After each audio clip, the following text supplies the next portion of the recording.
vós também, pondo nisto mesmo toda diligência, acrescentai à vossa fé a virtude a ciência a temperança a paciência a piedade ao amor fraternal e ao amor fraternal caridade. Porque se em vós houver e abundarem estas coisas, não vos deixarão ociosos, nem estéreis no conhecimento de nosso Senhor Jesus Cristo. Pois aquele em quem não há essas coisas é cego, nada vendo ao longe, havendo-se esquecido da purificação dos seus antigos pecados.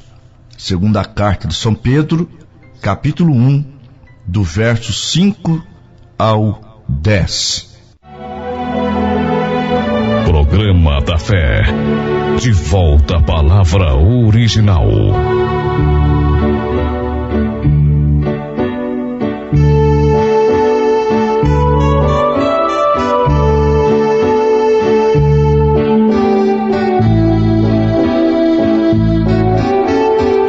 Preciosos irmãos, estamos de volta, trazendo para vocês a continuação deste assunto tão importante, que é a estatura do varão perfeito.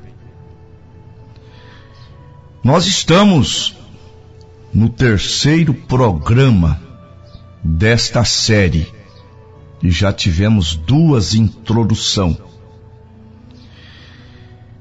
Na segunda carta de Pedro, capítulo 2, versículo 5, Pedro diz: e vós também, pondo nisto mesmo toda diligência, acrescentai à vossa fé a virtude. Então temos que ter fé para que sobre ela acrescentemos a virtude, a ciência e assim por diante. O Senhor Jesus, em Mateus capítulo 7, versículos 24 e 25, ele disse: todo aquele, pois, que ouve estas minhas palavras e as praticam, assemelhá-lo-ei ao homem prudente que edificou a sua casa sobre a rocha.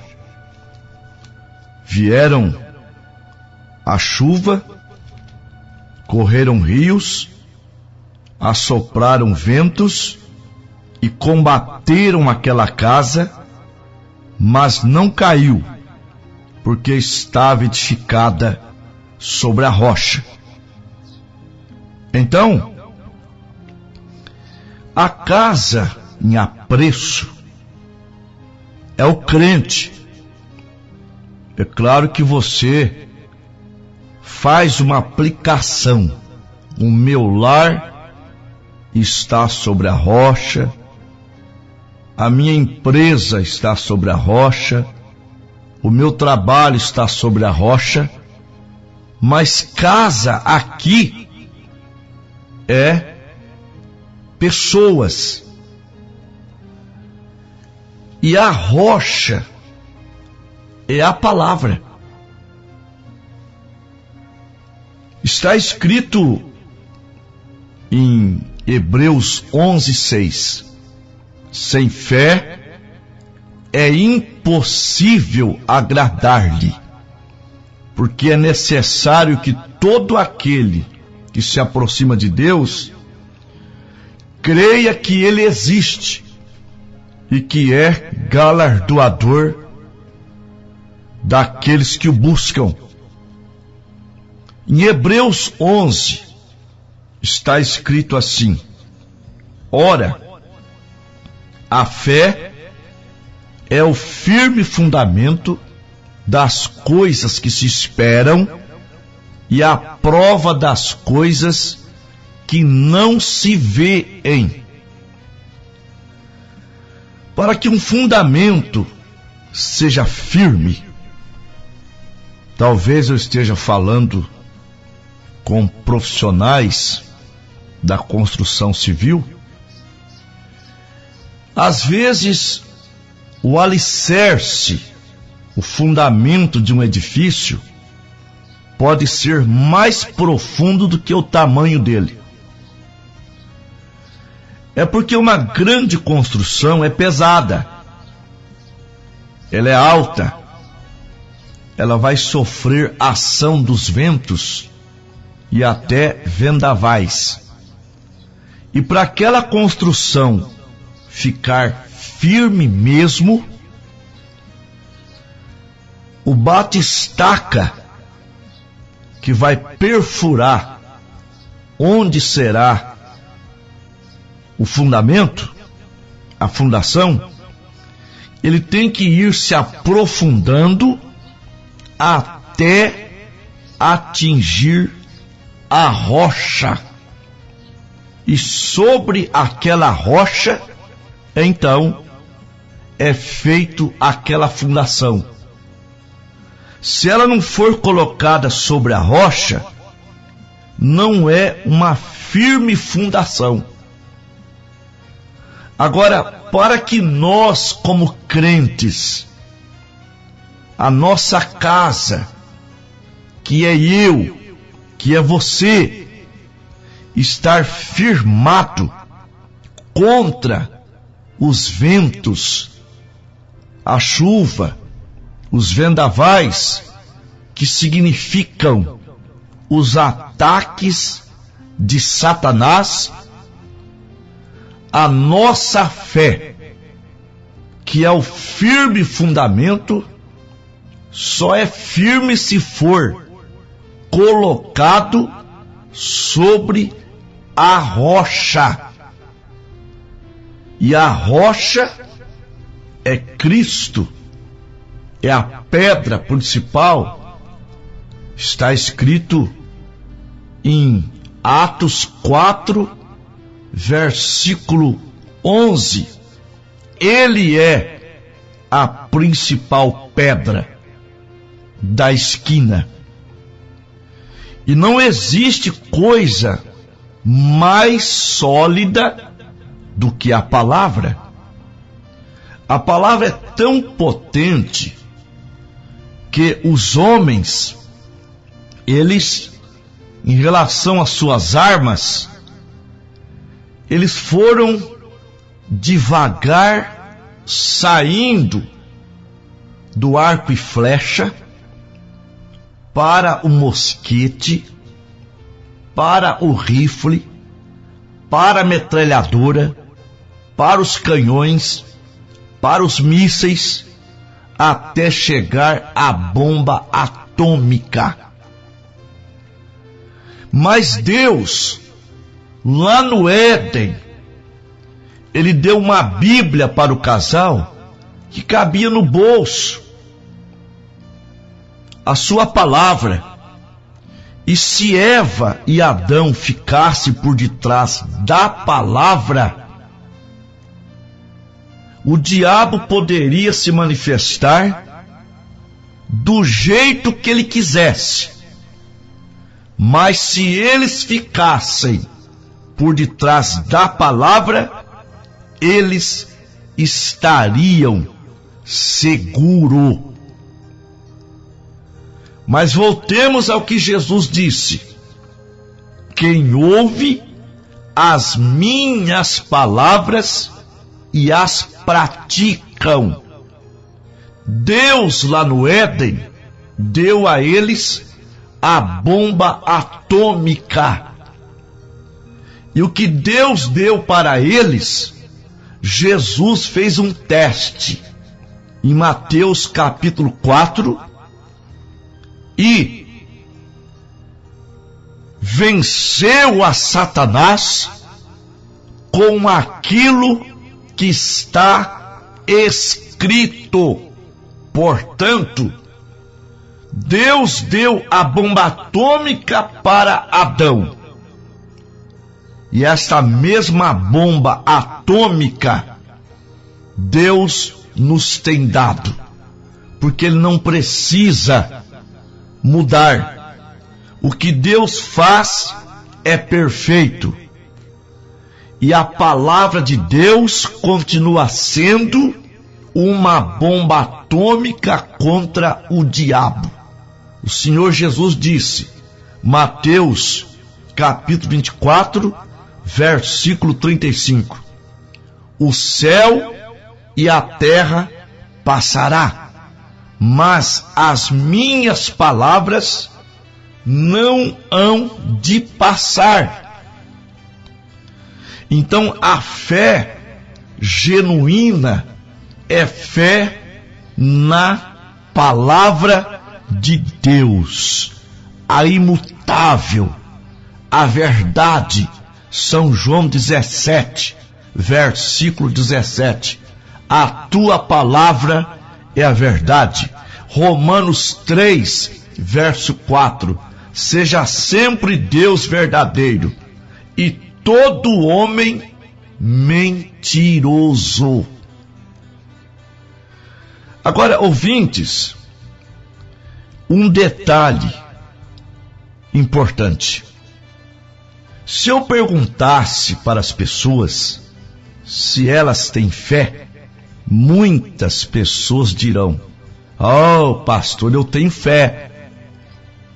Mas a fé bíblica, a verdadeira fé, ela não vem por ouvir um grande homem pregando. Hoje desviam a fé do povo da palavra para matérias inanimadas, tais como sal grosso, né? Rosa ungida, e muitas pessoas carregam pé de coelho, põem uma cabeça de vaca na porteira, usam até ferradura nas portas, quando a verdadeira fé, ela vem pelo ouvir, pela palavra de Deus. Aos Romanos, capítulo 10, versículo 17. Porque a fé é pelo ouvir, e o ouvir pela palavra de Deus. E o autor desta fé é Jesus. Está escrito em Hebreus capítulo 12, verso 2. Olhando para Jesus, autor e consumador da fé. Aos Efésios 2, versículo 8. Porque pela graça sois salvos, por meio da fé. Isto não vem de vós, é dom de Deus. São Paulo fala algo interessante. Gálatas 2, versículo 20. Já estou crucificado com Cristo, e vivo, não mais eu, mas Cristo vive em mim. E a vida que agora vivo na carne, vivo-a na fé do Filho de Deus, o qual me amou e a si mesmo se entregou por mim. Então, em primeiro lugar, você tem que ser renascido, e logo terá fé e crerá em toda a palavra. Renascido por quê? Porque o novo nascimento completo é o batismo do Espírito Santo. E quando recebemos o Espírito Santo, recebemos Cristo. Ele disse em São João 14:20: naquele dia conhecereis que estou em meu Pai, vós em mim e eu em vós. Ora, se o Senhor Jesus habita no coração do crente, como disse Paulo, mas Cristo vive em mim, aquele crente terá a fé de Jesus Cristo. Captaram? E a fé genuína, a fé de Jesus, é fé na palavra, porque ele era a palavra. São João 14:6: eu sou o caminho, a verdade e a vida. A verdade é a palavra. São João 17:17. Então Paulo estava cheio de Cristo e disse: a vida que agora vivo na carne, vivo-a na fé do Filho de Deus. Então, uma vez batizado com o Espírito Santo, você terá fé na palavra, porque é a fé de Jesus Cristo. Você não consegue mais negar a palavra de Deus. Eu vou dar um exemplo.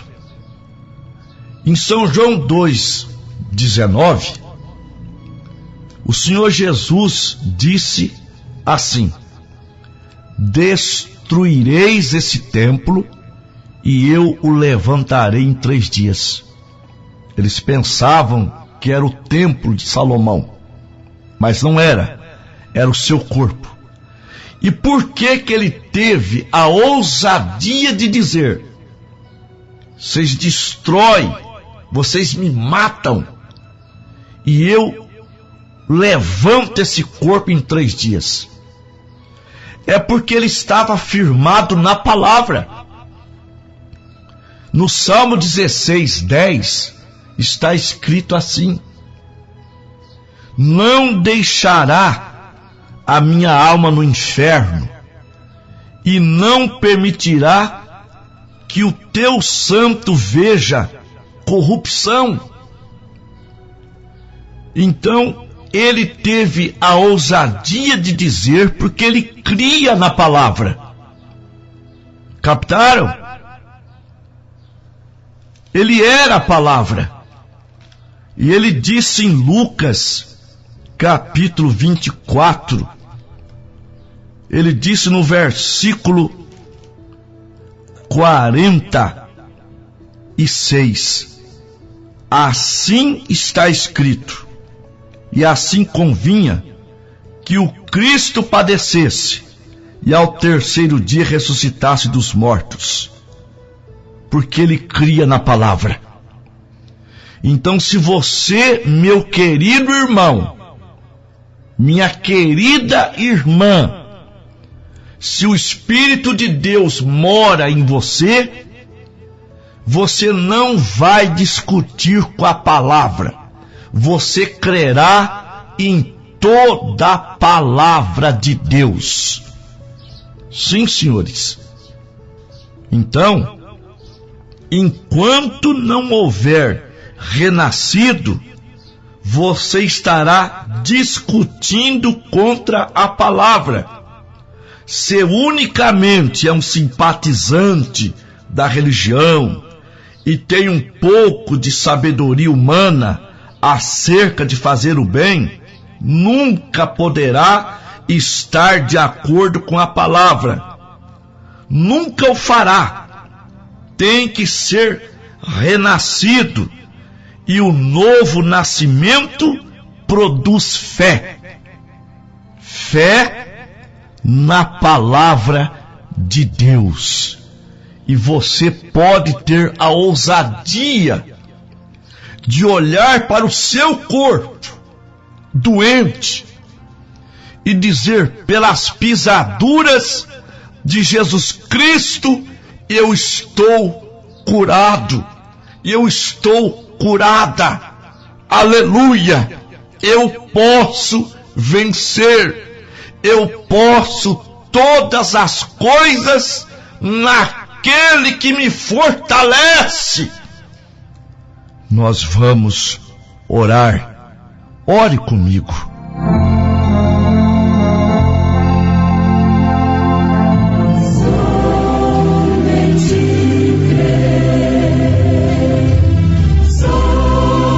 Querido Pai, com fé na Tua palavra, eu assumo a condição de um embaixador,